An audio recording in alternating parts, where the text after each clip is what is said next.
Hey, you guys. Hey, how's it going, everyone? We're back. I know, guys. It's not live broadcast. We're recording. But I That's think okay, though. It's about the only time I can get to. I have a busy schedule, so yeah, it's about the only time I can get to. and honestly, I think it's better to record than release it on Saturdays. Yeah, that's fair. 'Cause it does get to be a pain every now and then. So And I'm doing a lot of other stuff too, guys. So I am just, lots of content this off season for sure. I am just beat. So, Lots of content for sure. but yeah, how you been, Phil? I've been okay. Busy, busy, busy. It's And been a while. It's been a it has while. been a while since I've been on. Since we did that. I hopped on for the last little bit of the Super Bowl because it was just so damn boring, and I'm like, oh man, he needs some help. God, that Super Bowl was the worst Super Bowl. I love the halftime show. I actually think the Patriots and Rams one was worse, but No, you know what the worst one is? The first time that Patriots and the Seahawks. Oh, you mean throw it on the 1 yard line PK messed that up so bad. and screwed up probably the best a dynasty pretty much. They should have won that Super Bowl. They should have, but coulda, woulda, shoulda. Yeah, you don't hand it off to Marshawn Lynch 1 yard. Excuse my language, everyone, but ram it in their mother effing face. I'm gonna eat their face and ram it up the. Huh? Yeah. But yeah. But guys, we're back. I'm a very happy guy because pitchers and catchers reported yesterday. So let's go baseball. Who? Go Cubbies. Yes. I'm much more a big baseball fan than a football fan. Yeah, see, for me, I think because it's always there. The thing is, I can turn on a game and it'll still be there. That's the reason why I love the game so much. It's like it is a long season, don't get me wrong, but the fact is I can turn on the radio and it'll be right there. Yeah, but baseball is such which is actually the medium that we're going to be talking about today a lot. We're going to be talking about the radio and how that medium really brought America together in this year that we're talking about, 1936. I'm going to say, I just cannot get into baseball. There are certain mediums for certain sports, and right now the best medium for football is TV. I can't even go live with football and like, where's the yellow lines? Where's all these things that they've implemented on the TV that I'm like, the TV experience is much better than in person. However, radio and in person are much better for baseball. However, prices are still ridiculous because people are greedy. But that's in every single sport.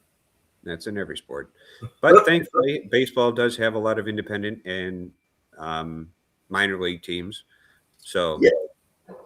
See, there's always something within a certain amount of miles from where you are. Yeah, see, that's the thing that I like about baseball. They have me and my dad are work at a local independent minor league baseball team over the summer. So yeah, that's always a fun time for us. So is it the minor league owned by So this is an independent league, so they're not owned by any other team. Really? The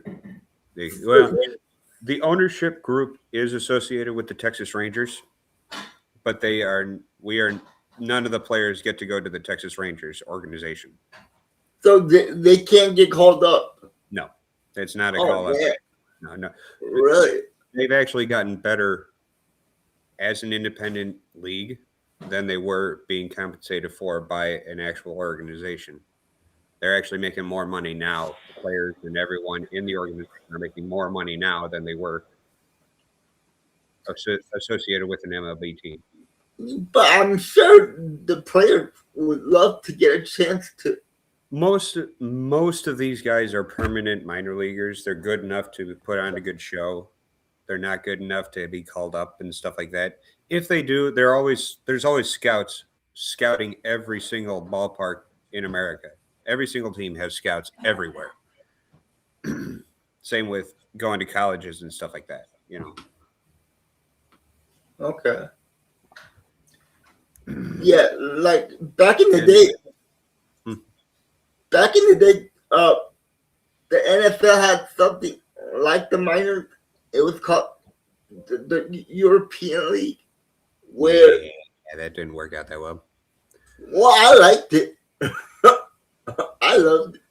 Honestly, they should have just if they wanted to do like a minor league thing, they should have done like a arena league or something like that, or you know, well, not necessarily arena league because that's not necessarily football dimensions, but I want you know they should have at least kept it here and you know negotiated something with that, you know.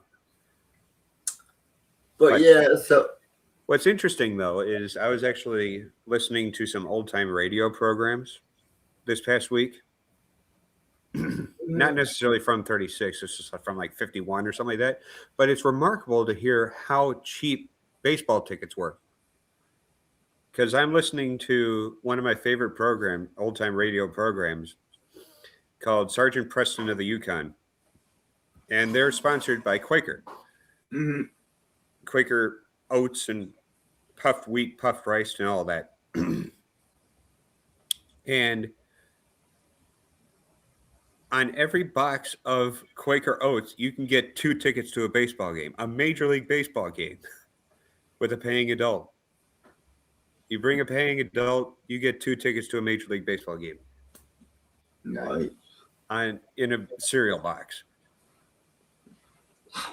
Cereal box. It's just remarkable how the times have shifted from that time to now, which is why we're here. We're talking about how fascinating it is and how times have changed, you know. All right, quick question before we get started. Who was the president in 1936? Do you know? No. Think about it. Think about it. He's going for re-election in 36. So he was elected in 32. You know, I gotta tell you, I'm horrible in history. He's the only one to win 4 elections in a row. Johnson? The second Roosevelt. Teddy Roosevelt? The second Roosevelt. Franklin Delano Roosevelt. Okay. FDR was going for re-election in 36. Nice.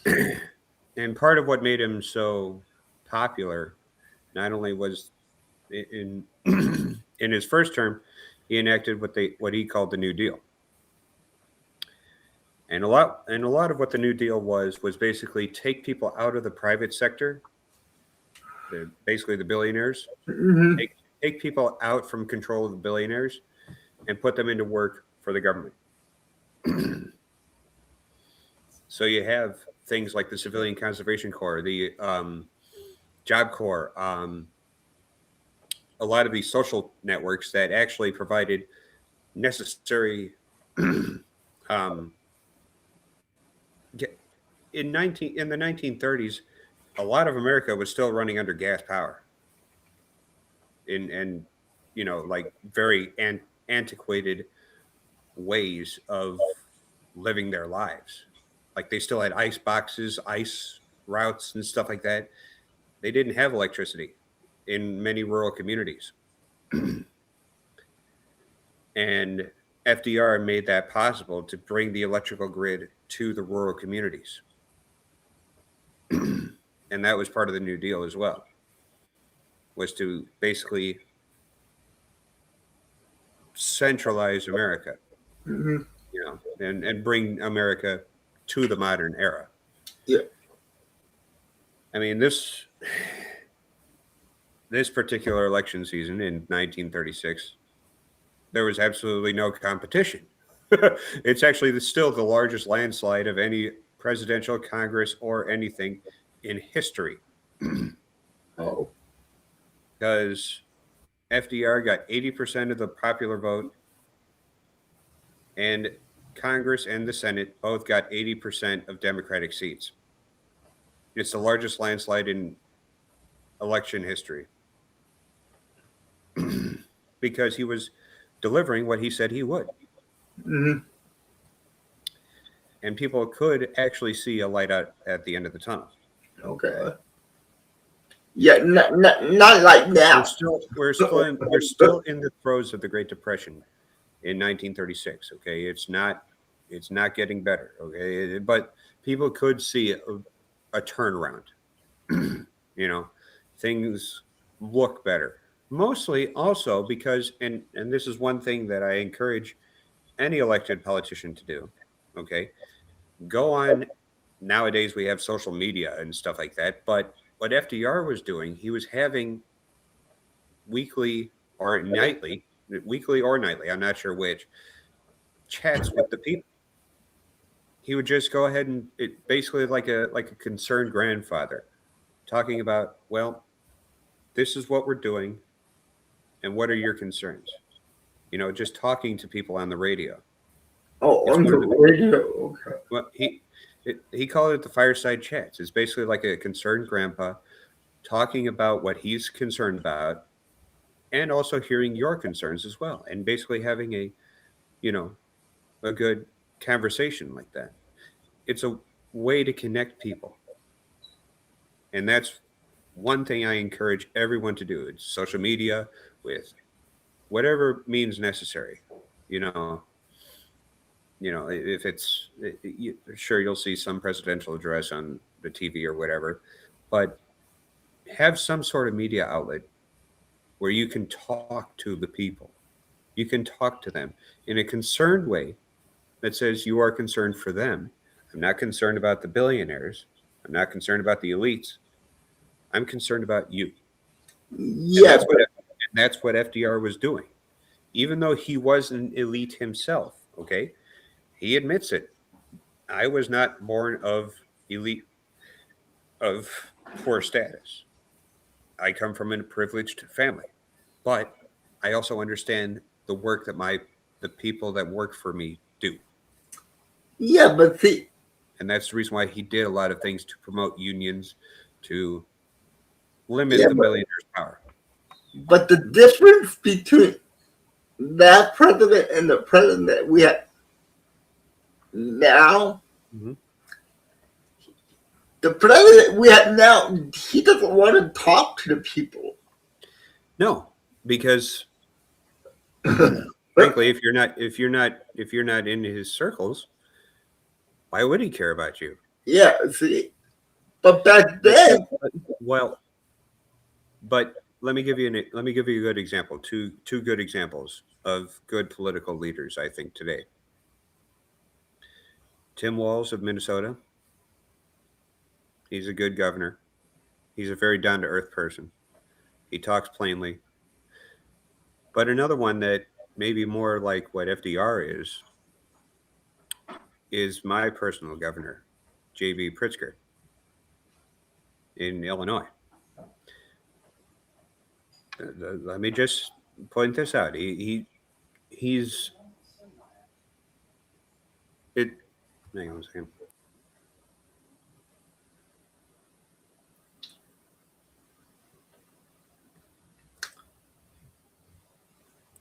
and I hope I don't get attacked by the president for talking. If you want to come after me, this is our First Amendment right. Yeah, but you don't know about with the minute. You don't know about the White House. So, I mean, I have every right to criticize the White House, and if they want to do it, come after me. Come after me. I don't care. Well, I'm afraid to get. You want to try that in a court of law? Fine. I'll take this up to the Supreme Court. Yeah, but I'm afraid that I might get kicked off the platform. But like we're not going to go into politics too much. This is just what we're saying. The reason why FDR was so popular was because he delivered on the things he promised, and he talked to people. That's all I'm saying. What made FDR so popular was because he talked to people and he delivered on the things he promised he was. Yeah. Not like the president we had now. That's what I'm saying. That's all I'm trying to get at. Okay? But yeah, I totally understand that part. Yeah. So it was a very interesting year. Like I said, we were still in the throes of the Great Depression. So, but weren't they making a turn? There was a slight turn because it was getting better and better. The economy had stabilized. Yeah, but there was still a lot of work to do. Oh yeah, there was. But we didn't really come out of the Great Depression until the start of World War II. But because we brought so much manufacturing back. When we brought manufacturing back, boom, the economy's done. The Great Depression is done. When we started building stuff for World War II. Yeah, but you can see the wrinkles. You can see the wrinkles smoothing out for sure. Yeah, getting better and better and better. Some of my favorite cars were from 1936. Some of my favorite cars of all time are from 1936. I don't like cars from 1936. Let me show you one of my favorites. Actually, do you want to? This is just 4 years after my dad's all-time favorite car is from 32, but any 1930s Rolls Royce he'll like. So okay, but that's not what I'm about to show you. This is a there we go. Or we can just talk about the car. I can. We can talk about cars. Yeah. No. I can edit the car into the video if you want me to. This is the car I'm talking about. Oh, this is the car I'm talking about. A 1936 Studebaker Dictator. That is a thing of beauty. I mean, those cars were beauty, but they were tanks. Once again, didn't have to worry about fuel shortages, didn't have to worry about nothing. It was but now granted, a lot of people in rural areas did not have that ability to afford that. This was mostly in bigger cities. How much was the average price of a car? Oh, average price of a car? It has to be like in the thousands. It's probably just around $1,000. And honestly, those are big cars. Yeah, that's at least a V8. So. And they built cars like. Okay, let's see here. Let's see here. Nope. Doesn't go that far. Everybody back in the day did not have cars. No. A lot of. So, okay. So this actually just kind of goes to show also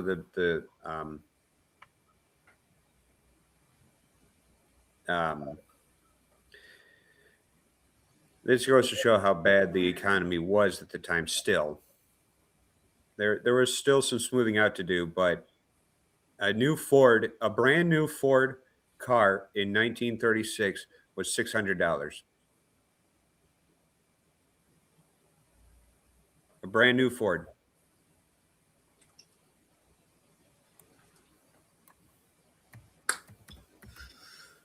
$600, you say? $600. But once again, wages were not that big back then. $600 was a lot of money because a lot of people were not paying that much because of the Great Depression. So that was a lot of money back then. Is there any way you can look up how much $600 would equivalent? Okay. Right now.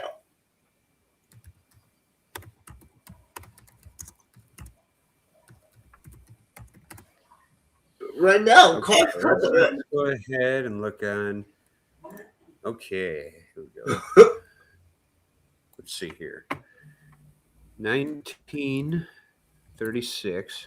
Let's see here. $600. Okay. Yeah. Then in 2026. Yeah, that's about right. It's actually about average. So a $600 car in 1936 would have been about a $14,000 car here. You can't even get a car for $14,000 here now. Yeah, you can. Where? I think a Volkswagen Jetta is still around $14,000. A brand new one? I think so. No way. You definitely won't be able to find any American products for that cheap. Right now, But yeah, let's keep it on that. How much do you think? Here. Okay, here. There you go.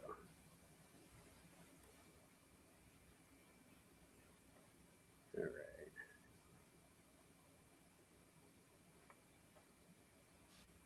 Okay.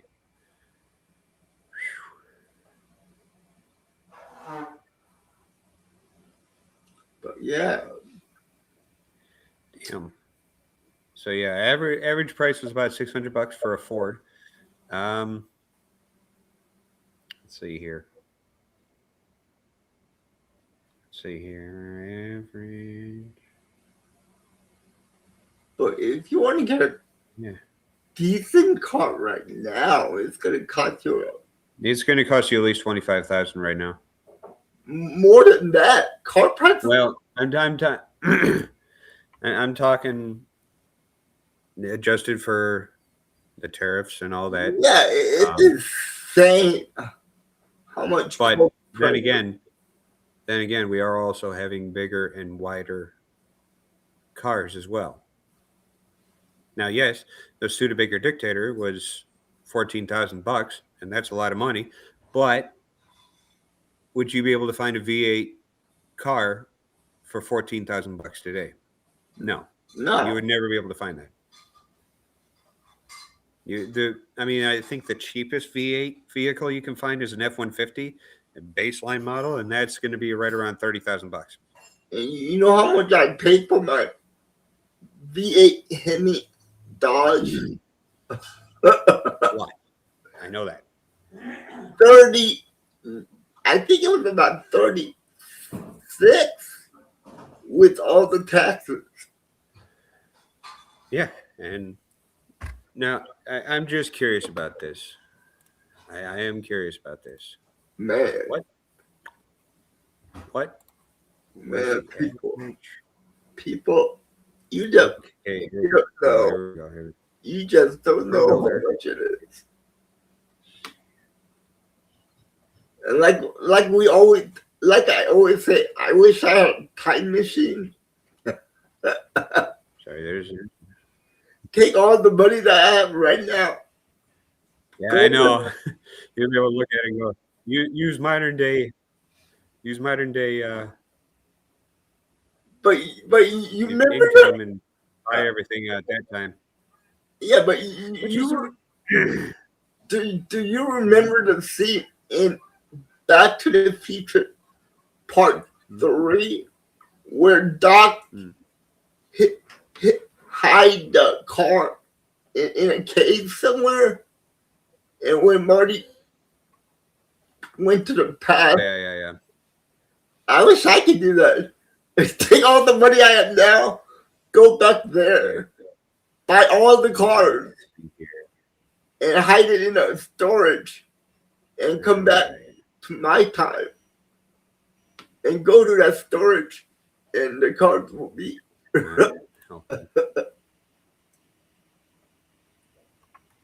a man can dream. Okay, working hard. Okay, hopefully. A man can dream. But yeah. Okay.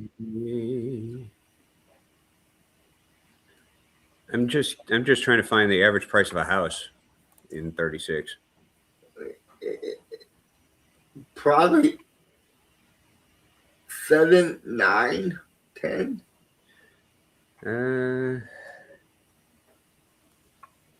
Let's see. I mean, if a car costs 600. So let's just do a starter home, okay?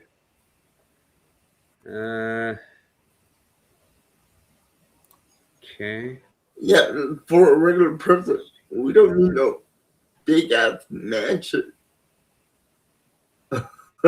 Well, a lot of your it would not have been that. Let's see here. Median home value was about okay. So this is adjusted for inflation. Mm-hmm. Hang on a second. Sorry. So, well, this is just using 1930. Okay.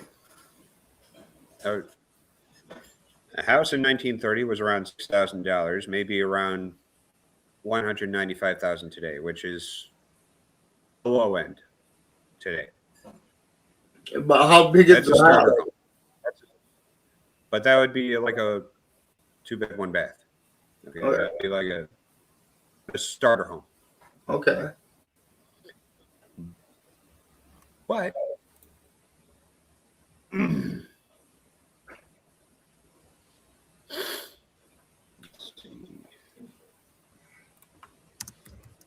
All right, let me just use my home city here.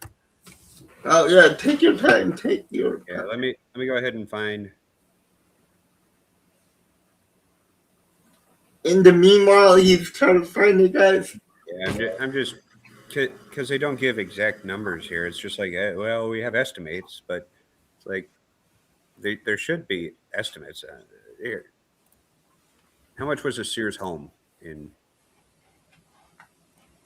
Because you can actually buy it. You can buy it.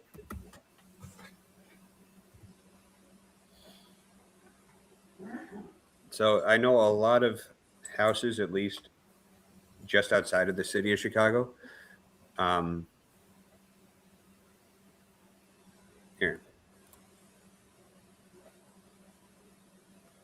Original price list for a house. Okay.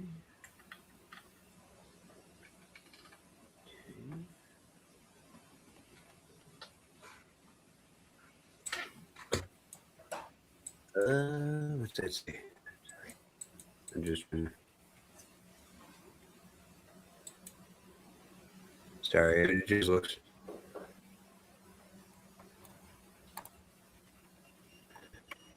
But a lot of houses could be bought by Sears and Roebuck back in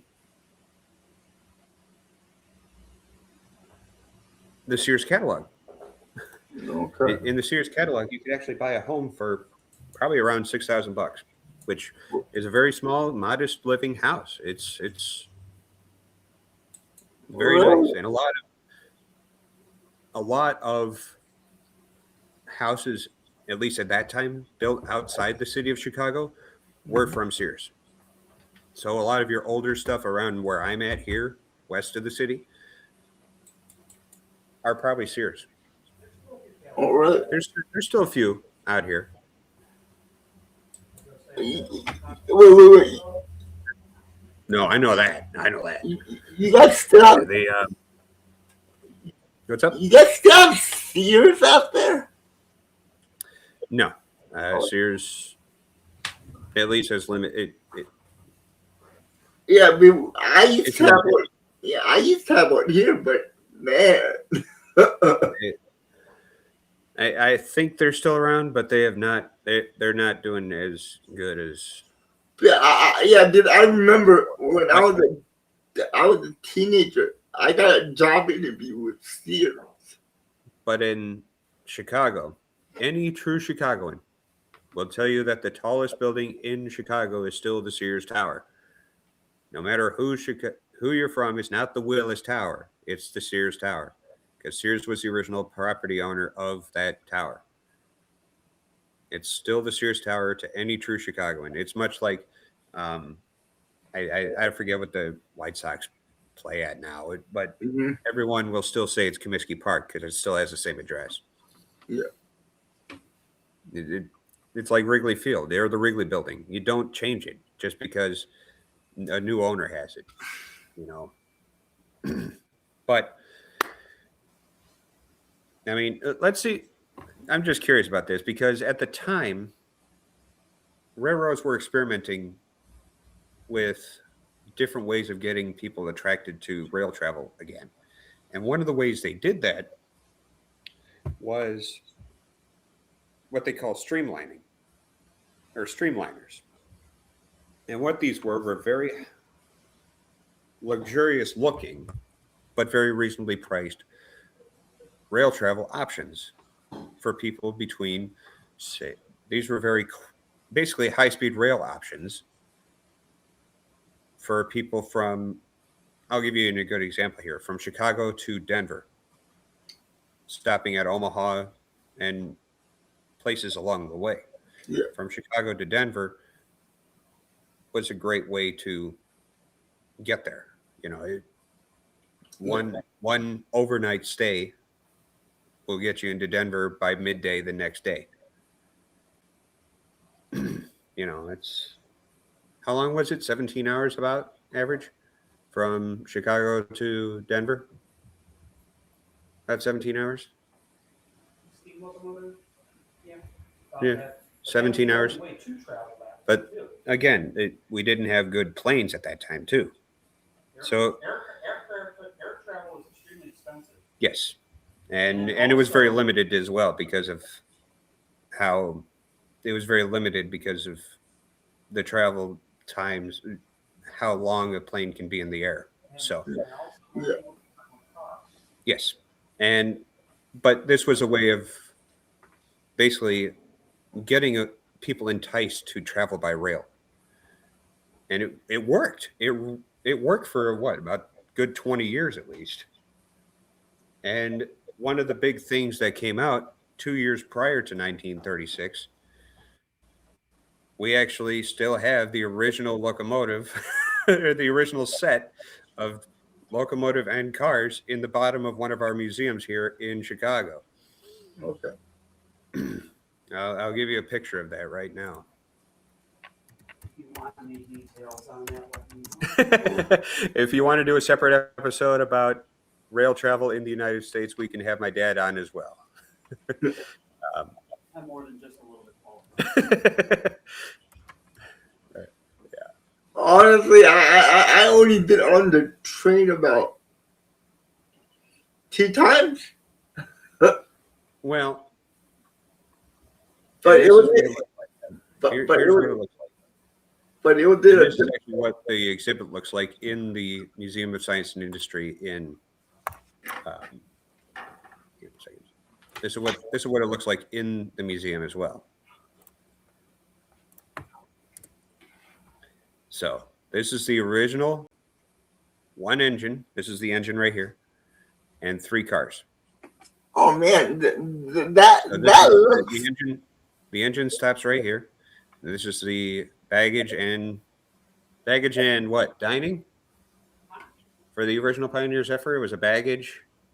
There was a locomotive, RPO. Okay, so this is a mail. This is the mail. There's a locomotive with an RPO compartment and some baggage. With baggage, basically like a club cafe car. Okay. So not quite a diner. A full diner, but they could serve like sandwiches, but they had a bar too. Okay. And then 2 coaches. Oh no, 1 coach. 1 coach in the back. Okay. Yeah, So the cafe car was. The observation car was strictly seating. Then they added another car back in 1937 to expand the service a little bit. Okay. So when they, when it originally that was the first successful diesel powered. Emphasize diesel. No, It was emphasize diesel power because Streamliner goes to the Union Pacific. Because the term Streamliner goes to out west to the Union Pacific Railroad, who are still around. You've probably seen them. You probably deal with them a lot out in California. There, the Union Pacific with the yellow and the yellow and the red. Yeah. They actually coined the term Streamliner, but they use gas rather than diesel. That steel one that I just showed you was the first diesel powered. Really? Mm-hmm. That's pretty cool. Yeah. But it was such a big phenomenon because it was new. And this is where I kind of get frustrated with a lot of people. I'm like, we had the infrastructure in place to have high-speed rail already. We could have had high-speed rail before anyone else did. Before we gave it to the Japanese and before the French took it over and became the dominant high-speed rail network in Europe. You know, we could have had the best high-speed rail infrastructure in the world because we had it. And we dropped the ball because of corporate interest from big oil and automotive. Well, yeah, that sounds right. And now, man. And we're paying for it now.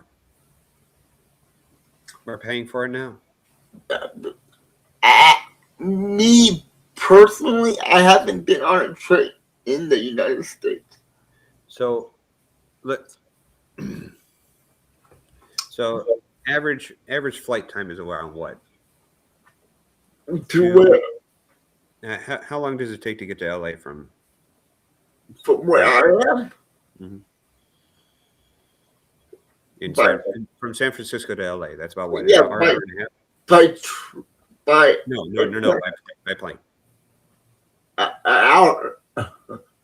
Hour? Okay. If you could get there by cheaper and just about the same amount of time, would you do it? Like, what do you mean by the same amount of time and cheaper? The thing that always increases price for airlines is the amount of fuel and the amount of people they can carry. Because of the limited amount of people they can carry, they have to increase the price because of that. If you can carry a couple hundred people at a time and get there in the same amount of time, would you do it? And because it carries several hundred people at the same time, you can get discounted rates. But I'd rather because basically what you would have in California is a bullet train from San Francisco to LA. But if it's crowded, I'd rather Well, the thing about the Shinkansen, which is the Japanese bullet train, is that it's only for people who travel between those big cities. It's not the local. So if you want to commute, say, it would be a discounted rate, but it wouldn't be absolutely jam-packed crowded. That would be more local metro area trains. I mean, I would still take an airplane. That's what I know. We dropped the ball hard on that, and we're facing it now. We're facing the consequences of it now. Where I'm at in Chicago, you can easily take it. If you want to do a high-speed rail line from here to the Twin Cities, you can easily get there in half the amount of time. Half the time. Because right now, from here to the Twin Cities, it takes about 7 hours. 6 For- hours.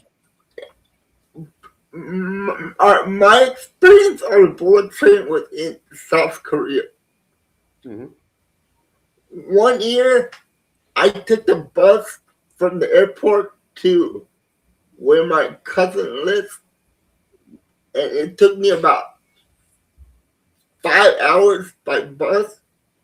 Mhm. But the next year, when I went back to Korea, I decided to take that bullet train that they had at the airport. Mhm. It cost a little bit more, but You got there quicker, didn't you? I got there about 3 hours quicker. Yeah, it's about a 2-hour time difference, and that's about right. But I got sick. It was moving that quick. You couldn't keep an eye Yeah, on anything. I could not handle those. Yeah, I was sitting and looking outside. That's the reason why. That's the reason why. And everything was like, Blurring past you, I know. I'm like, what the hell? But- What did I get myself into? What we're trying to get at is we dropped the ball hard on on rail infrastructure. And you know, it's in 36, it was starting to become mainstream because now, hold on one second. But yeah, guys.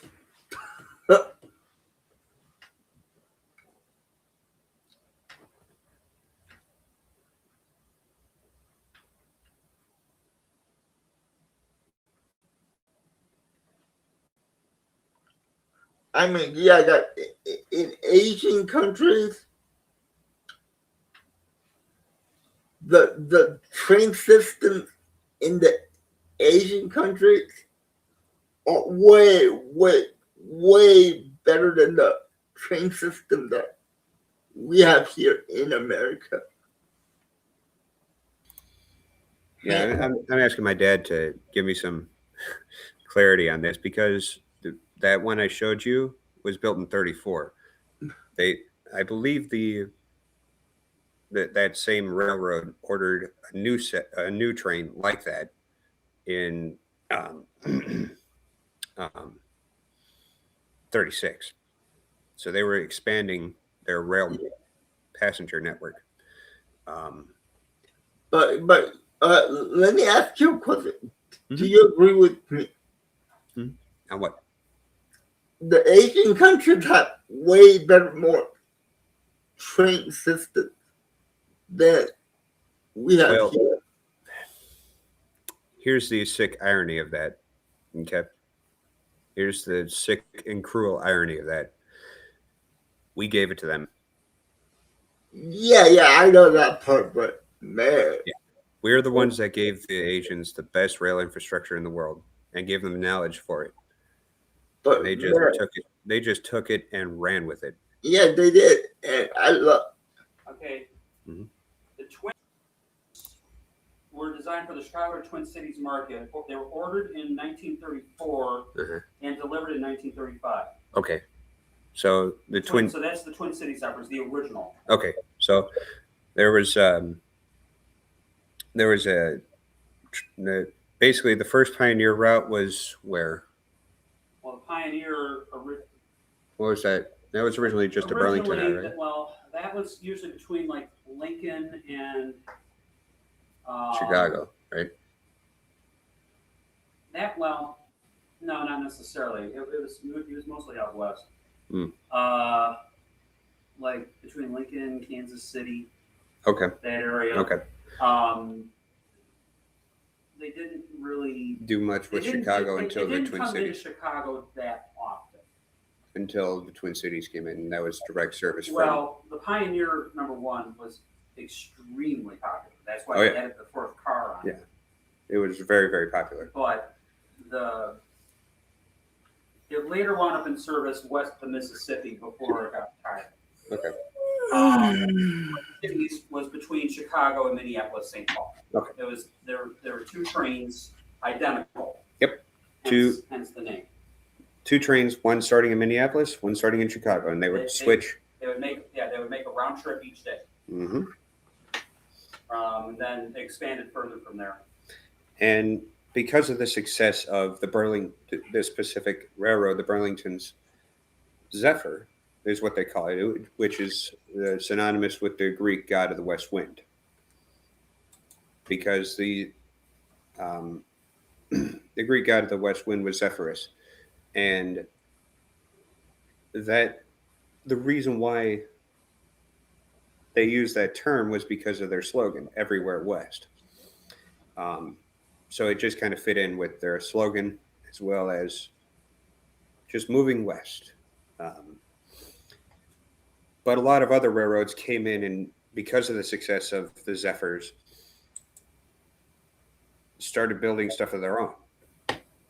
Not necessarily diesel powered, but they streamlined steam locomotives. Or here, let me give you a good example. I particularly like mile railroading, so this is the one that I have particularly.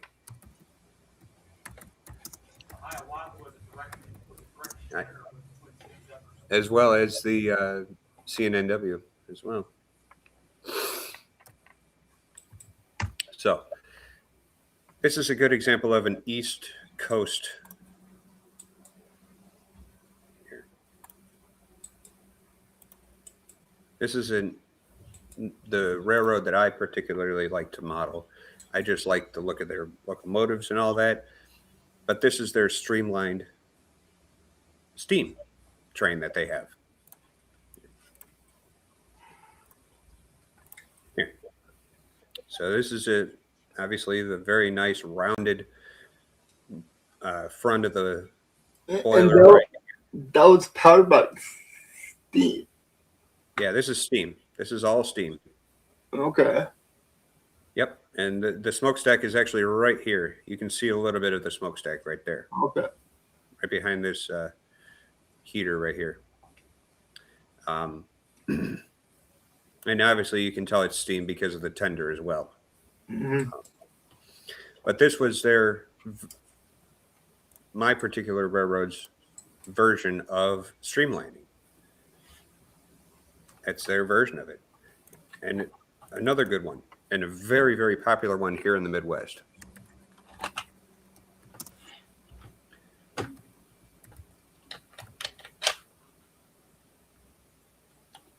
Very, very popular steam locomotive. Yeah. This was, I believe this was actually in Milwaukee when this was taken, but this is a very, very popular style of train right here.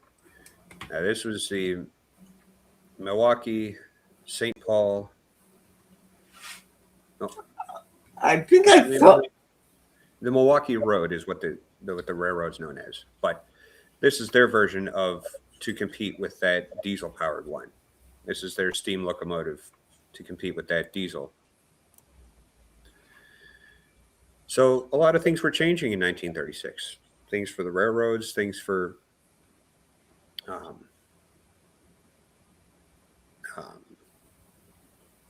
the country as a whole, because now everyone can actually listen to the radio and not be. And this is where probably baseball became America's pastime, because you could actually turn on the radio and listen to a ball game. And it still is the preferred medium for me. I prefer listening to it on the radio than watching it on TV, because watching it on TV is like watching paint dry. Oh, really? It's not good. Well, I think it's just the pacing of it. A lot of people have some downtime on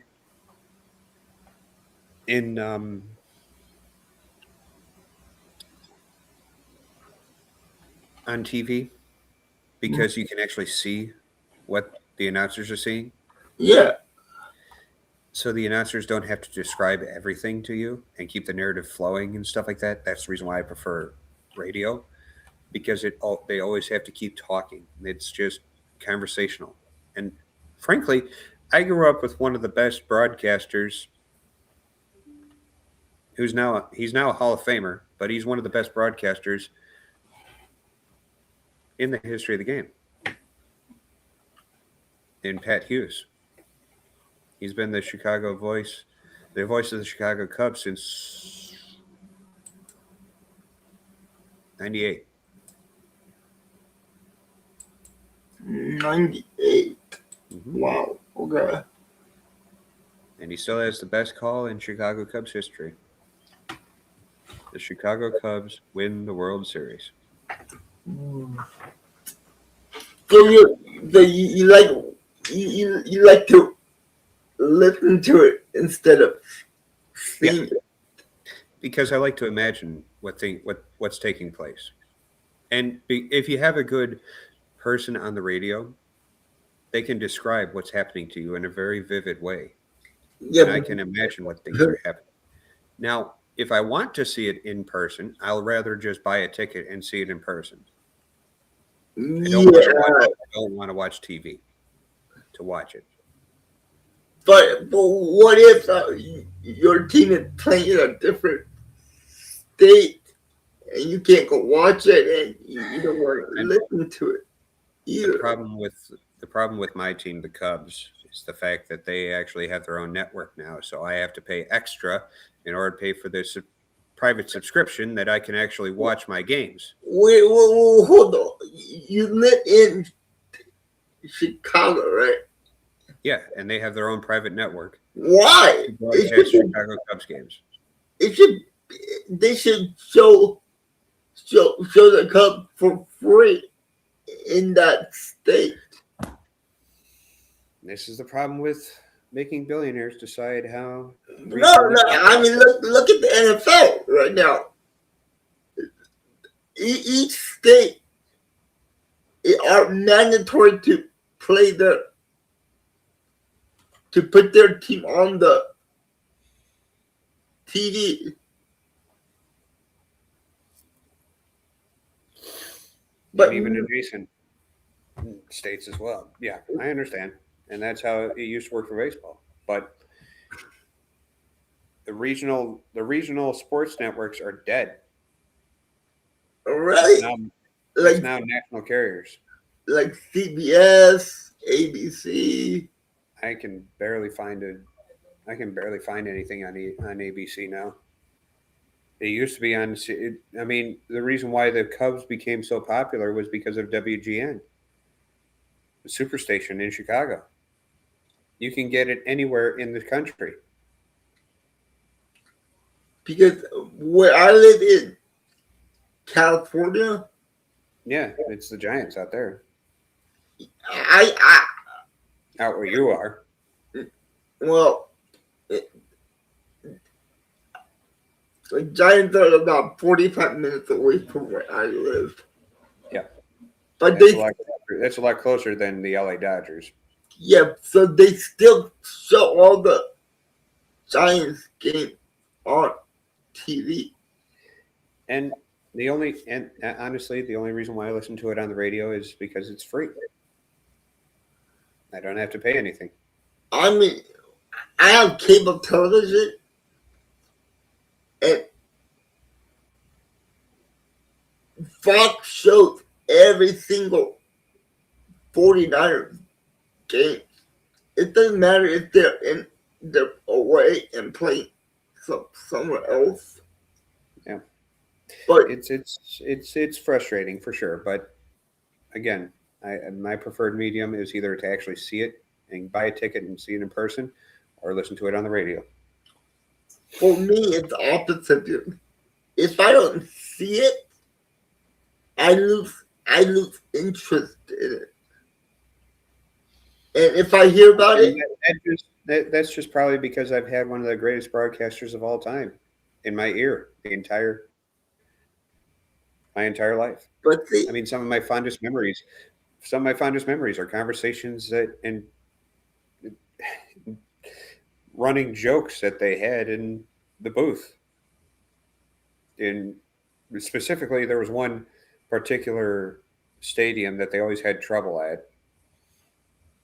This was the New York Mets' former home in Shea Stadium. And my first fondest memory of listening to baseball on the radio, one of the color analysts, the guy who just gives his opinions and talks about what it's like to play the game and all that, Ron Santo burned his hairpiece when standing for the national anthem. He burned his toupee. But I would have loved to see that instead of hearing about it. And the thing was is that it kept on going and going and going and going. It just every single time they went to Shea Stadium, it was really like, hey, better check your hair. But yeah, I don't know. It's just me. It's just me. I mean, we're totally the opposite. Yep. For me, hearing, yeah. Now there are certain sports where I have to watch in order to understand what's going on, because sometimes the sport is just too damn fast in order for it to be interpreted what's going on. You mean hockey? The most difficult job in the world is to be a hockey radio play-by-play guy. Yeah, that's got to be the hardest job. Yeah, that's the fastest sport. Yeah. That's why it's hard for me to keep up, because it's like, see, I think that's why I'm not interested in hockey either. The game goes too fast. It's like you don't know where the puck is. It's going back and forth. I'm like, I can keep up with the puck when I'm watching, but to listen to it, I that's probably about the only sport I have to watch. I can't listen to it on the radio. But yeah, guys, in the comments, I would love to hear your guys. Are you like me, or are you like Phil? Wait, how do you like to ingest sports? Me, I like to watch it instead of hearing about it. Like I said, the only two I could listen to all day long are football and baseball. But there are other sports where I have to watch, because it's like it's hard to understand what's going on the radio, like hockey. Yeah, me, I'm totally the opposite way. Every single sport I watch, I gotta watch it instead of listening to it. It also does help that it's also helpful that every single major national game is broadcast with Kevin Harlan on the radio call. He does, I think, Monday night games on the radio. Kevin Harlan is just great. He's just a great announcer. He's one of my favorites. But yeah, guys, like I said, tell us in the comment if you're more of a listener or are you more of a watcher. And it's just fascinating, learning about where we come from. That's the reason why we do this.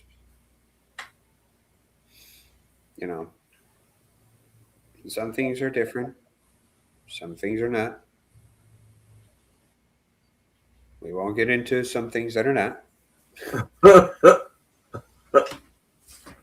But yeah, is there anything else you want to talk about? Well, what do you want to know about 1936? What do you want to find out? I know I wasn't born. Well, what would you like to know the price of, or what specifically in life would you, like everyday life, would you like to learn about? Everyday life in the 30s? 30s? I haven't thought about it. Mm-hmm. I mean, you can still go and get a coffee for a quarter. Or a nickel, actually, a nickel. Yeah, I thought it was less than a quarter. Yeah, it was a nickel of coffee. Yep. And, But and usually with just one nickel pays for unlimited refills of coffee too. I do miss the diners. Yeah, I will admit that those old 1930s diners. And okay, have you ever heard of? Has anyone in the comments? Please let me know if you've ever heard of soda bars. Yes, I have. Have you ever been to one? No, I haven't. Well, wait. Basically, they take a cola syrup. Yeah. And then they pour it into a cup, and then they add soda water to it. Yeah. It's basically kind of like Nuka Cola would be something like that. Like it's just a syrup, and then you add the soda water to it. Something like that. I think I've been to a place something like that, but it was an ice cream shop. Yeah. It was mostly served with ice cream. Yeah. So, It's a soda bar and ice cream shop. Most of those were. yeah. We have one here, about 25 minutes away drive. Hey, let me know how. I want you to go there and see how it is. Let me know how it is. Oh, it's great. It's great. I've been there like 4 times. You love the soda as well? Not really. The thing that I get when I go there is the kitchen sink. Yeah. And then we actually have it. We have a place out here that served a kitchen sink, ice cream sundae. Oh, good God. That was huge. Like what? 7 scoops of ice cream with a full banana split as well. 7 scoops, man. Try 9. Yeah, I don't know. I don't remember how much it was, but it's like a really ridiculous amount of ice cream with like 2 or 3 banana splits in there. And when you order that, they have a competition. They order what? If you order that, and if you can finish it in an hour, they take your picture. They put it on the wall. Yep. They give you a shirt, and they put your picture too. Yeah, and they put the picture on the wall, and then I don't have to pay for the ice cream sundae. There you go. But every time I try it, I cannot finish it. I try to finish it, but every time I try to finish it, I get brain freeze. All right. You want to see what companies were started in 1936? Yeah, well. That's a lot.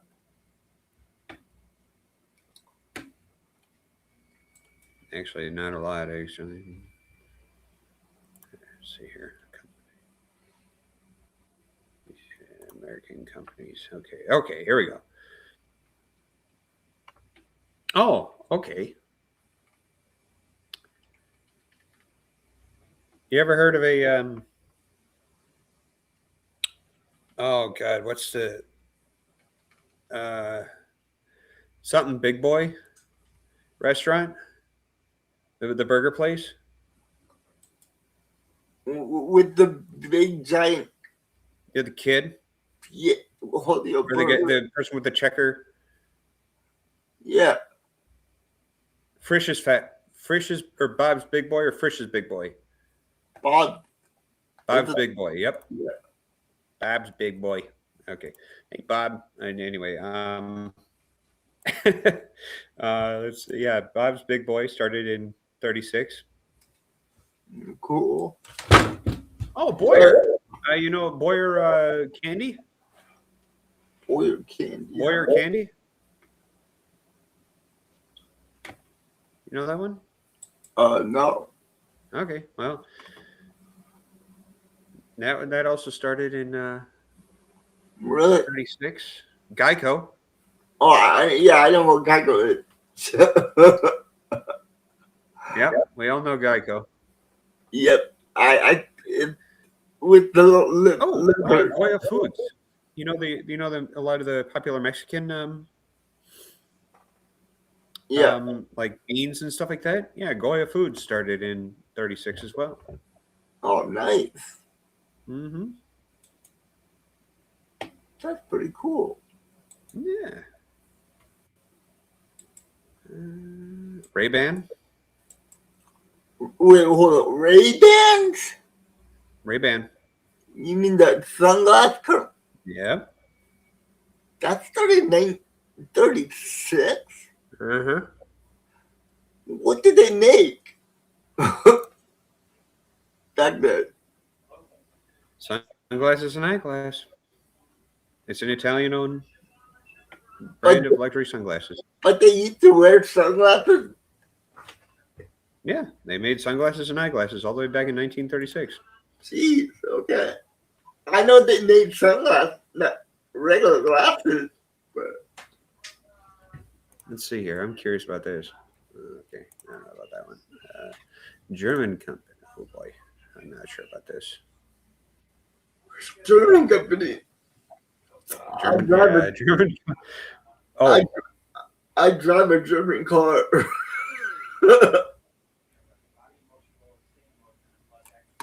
Why is it every single German car has issues? well, because it's over-engineered. I mean, since I got my Audi, I had to take it in like 9 times already. The thing is that a certain part that you get on a German car does the thing of 5 other parts that a normal car would do, and that part costs like $5,000. Yeah, it does. Because it does the thing that other parts would normally do. I mean, man. It's way too over-engineered. That's what the problem is. But it is sure comfy inside. We also, because we are in the Olympics right now, we do have the Olympics going on right now. I will also say that in 1936 there was also a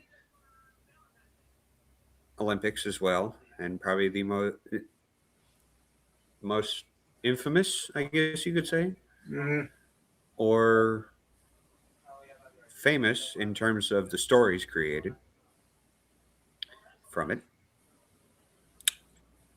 Yeah.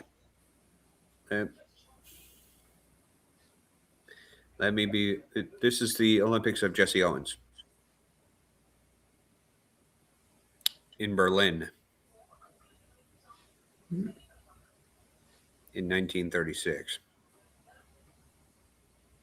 aka Hitler's Olympics. Yeah, I don't want to go there. That's gonna make me. But the good news story was Jesse Owens out of that Olympics. Jesse Owens won the gold in just about every single competition. He was a good athlete. Yeah, really? But he pissed off the German elite so much with that. He pissed them off. Hey, don't get mad. Get athletes that can beat him.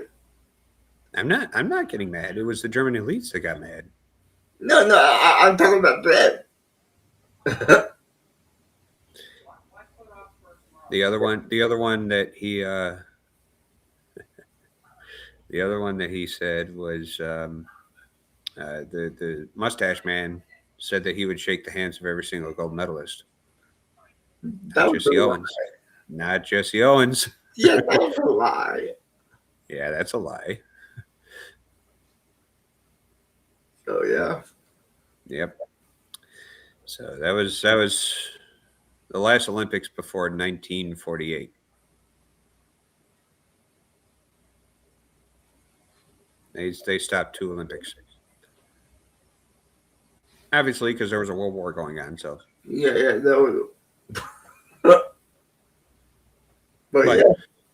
It was the last Olympics before 1948. So, yeah, it's No. Maybe. it's crazy to think about when Yeah, But- I support your teams wherever you're from. Go ahead and support your teams that are in the Olympics right now. Do not worry about political affiliation. Do not worry about whatever. Root for them because they're a part of your country. They're representing your country. I don't care. Honestly. I honestly don't care that they look different than me. I care that they're American. That's all I care about. Honestly, guys, I gotta tell you the truth. I don't even know what channel the Olympic is on. NBC or Peacock. Okay. I usually don't watch the Olympics. Yeah. But yeah. But you guys have a good night or a good week. Good luck, good health, and we'll see you next time. Yeah, we'll see you next time, guys. And don't forget to go subscribe to his channel right up I'll here. hopefully have something up later today. Hopefully. And don't forget to go to my channel and subscribe. We're on our way to 3,000 subscribers. I know we can get there. And guys, I've been doing a lot of work for you guys to bring you a lot of content. He has his work cut out for him This- this off season. You are gonna get a lot of content this summer. And when I say a lot, I mean a lot. But I enjoy making content for you guys, and I hope you enjoy it like how I enjoy it. But yeah. And I am doing some collab with other YouTubers here shortly, but I don't want to ruin the surprise on which YouTuber that I do it with. So you just have to find out when the video comes out. And it will be out this summer. So, but other than that, I really appreciate all you guys tuning in. Thank you so much, and we all love you. And let's keep the Let's celebrate. Let's celebrate the fact that we are here. and let's keep the love. It's stronger than hate. So, guys. Absolutely. But we will see you next time. All right, guys. You have a good one and late.